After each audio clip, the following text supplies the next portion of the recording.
বাজারে আমরা সচরাচর যে শসা দেখতে পাই সেগুলো সাধারণত 40 থেকে 60 টাকা কেজিতেই কিনতে পাওয়া যায়। তবে কয়েকটি বিশেষ প্রজাতির শসা রয়েছে যার 1 কেজির দাম প্রায় 56,000 টাকা। এই শসার জন্ম মাচা বা জমিতে নয়, বরং এটি জন্মায় সমুদ্রের নিচে, যা কিউকাম্বার নামে পরিচিত। কিউকাম্বার হলেও এটি মূলত এক ধরনের সামুদ্রিক জীব। ভারতীয় গণমাধ্যম আনন্দবাজারের প্রতিবেদন অনুসারে ভারত এবং শ্রীলঙ্কার মান্নার এবং পান্ডাপম এলাকার সাগর ও নদীর মোহনায় এই জীব পাওয়া যায়।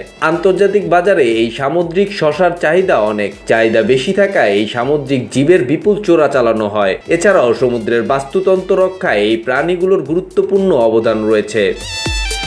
সামুদ্রিক শসা একিনোডাম প্রজাতির জীব, আকারে অনেকটা টিউবের মতো। এটি দেখতে অনেকটা শসার মতো হওয়ায় এর নাম সি কিউকাম্বার দেওয়া হয়েছে। সমুদ্রের নিচে বালিতে লুকিয়ে থাকা ছোট ছোট জীবের খাদ্য। এই প্রাণীর গা নরম তুলতুলে।